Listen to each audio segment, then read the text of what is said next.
Good evening, humans. Tyrannosaurusmoth here, and tonight we're taking a look at the TMNT and Universal Monsters crossover, Casey Jones as the Phantom figure from NECA Toys. I'll be honest, this seems like a bunch of great ideas put together, and so the question remains, is this figure as badass as it looks? Well, let's talk about that. Let's do this.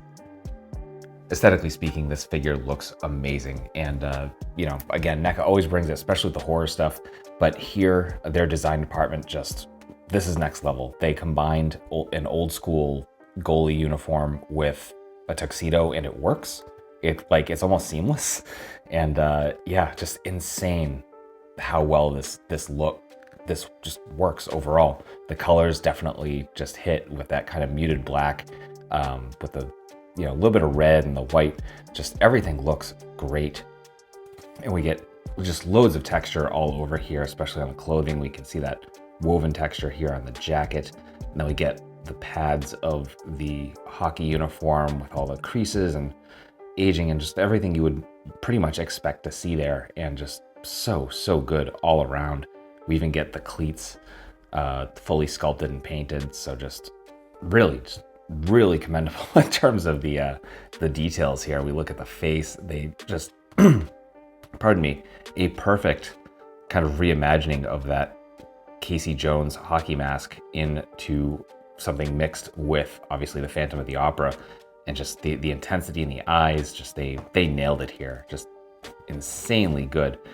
Straps coming for the hair, very nice touch. It just has a lot of life to it. And then we get this cape and just really nice sheen on it. Pretty much the perfect length. There are holes here to put the arms through as well, and we'll see this in the next section as well. But just an insanely badass looking figure. Positively beautiful loadout of accessories here. So let's take a look. Right out of the box, we get a pair of fists. Then we move on to a pair of kind of tight gripped hands. We get a pair of wider gripped hands. And then finally we get, or penultimately rather, we get some kind of grasping posed hands. And I say penultimately because we get a couple of gloved hands. So we get a right brown gloved hand. As you can see, some nice texture work, as we've been seeing all over this figure. You see it just kind of pegs in there. And then we get the goalie's mitt.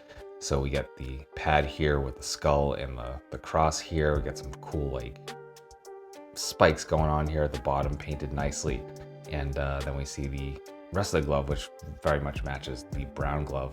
So very nice work there. Then we get the cape that we looked at in the last section. Again, very beautiful sheen going on here. It's also wired, so we get some nice posing as well. And then I like that they did the sculpted collar here. Definitely helps it work with the sculpt of the figure more, holds it in place. It's just very well done, very well planned. So there's that. Then we get a couple of hockey sticks. So we get a goalie stick. We get some, again, just that gorgeous texture work with the wraps and the kind of smoothness of the wood and the aging there. So just very well done all around. Then we get more of a standard hockey stick. So again, see all the wraps and just pretty much everything we got with the goalie stick. Then finally, we have 3 different head sculpts. So we saw this one before, just that intense full mask look, just insane sculpt going on. Then we get the broken mask, the more kind of Phantom of the Opera looking piece, just as good, especially with the work here around the mouth, and just beautiful paint and application. Just it looks so cool. And then finally we actually get a skull head, which is also very well done, especially the yellowing there on the teeth. As you can see, just fits on like a normal head. So just really cool addition, or just works as a skull on its own. So just really good dual use there. So that will do it for accessories. Articulation here is very nice, though there are a couple of things I do wish were slightly different, and we'll get into that. So no freestanding kick here. The cleats kind of throw it up, but it's more really here on my kind of diorama floor. Doing it on my actual table, I can actually get them to stand. So finding that balance is possible. Just, there's definitely going to be dependent on kind of what you have them on. But in terms of articulation, we get a barbell joint coming from the neck into the head. The neck is a separate joint itself. So we're getting all sorts of down, all sorts of up, tilt for days, just pretty much get anywhere you want with the head. So that is fantastic. Love that. Come to the arms. We are hinge and swivel, and unfortunately, starting to get some range there. The torso here is kind of rubbery, and when I first got the figure, I was basically getting to about there, but now it looks like we can get just about 90, so that's very, very nice. Obviously, get rotation there as well. Then we come to the elbows, and we are single jointed. This I do wish was the kind of new double joints there NECA has been employing, but I understand why they wouldn't do that, especially with all this original sculpt. So we're getting just past 90 there. We are hinge and swivel on all the wrists. All are horizontal as well. When we come to the torso, again, it's kind of like a rubbery-ish overlay, and then there's definitely some movement there. There's absolutely a joint here at the waist. I don't think there's a second one here at the diaphragm. It feels like it goes in, but nothing's really moving. So our crunch, we're coming about that far forward, definitely not bad at all. Arch back is very, very nice, and lots of side to side. You will have to watch out again for the bottom of that rubbery torso coming out over the belt piece here. So just a word of advice. Then we come down to the hips, and full splits, absolutely beautiful. We also get some thigh rotation here because of the way that's assembled. Our front kick is not quite 90, but very, very close. And then we do have double jointed knees. Those will bring us to about there. The other thing I really wish it had was some sort of kind of boot / thigh cut. Could definitely help with some of the stability and some of the movement there, but that is what it is. We get some perfect point, some very, very nice forward, and then a whole bunch of rocker. So that's articulation. Getting into size comparisons, here he is with various turtle lines. With some Hasbro and some Mattel.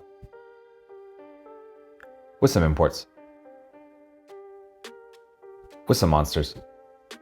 Finally, with articulated icons, Oni and yours truly in human form as a Valverse Action Force figure. So my final thoughts on the TMNT Universal Monsters crossover Casey Jones as the Phantom figure from NECA is that this figure is indeed as badass as it looks. My only major critique really is that I wish they had included that shin / boot cut.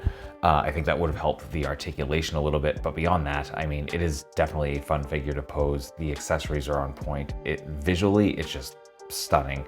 I think they killed it here from a design standpoint and absolutely from execution. So yeah, cannot recommend this enough. Certainly if you're a fan of Casey Jones, Phantom of the Opera, or just you think this looks awesome, it's definitely worth picking up. So this is available, showing up on Target shelves. I think it's showing up in Walmart shelves, available from various online retailers as well, not limited to Entertainment Earth, of whom I happen to be an affiliate. So if it is in stock and you use the code that shows up right here, or use the link in my description, you'll get 10% off. And if your total order as of this recording is over $79, then you'll get free shipping as well. So definitely worth checking out. And yeah, so all that being said, I hope you found this review informative and somewhat entertaining. And if you did, I hope to see you back here because I do multiple reviews a week of action figures related to tokusatsu, dinosaurs, monsters, pro wrestling, and more. So any of that happens to interest you, come on back, let's talk some more toys. And ultimately, I just hope you are well. I hope that all of your toy dreams come true. And most importantly, I hope that you and yours stay weird, simians.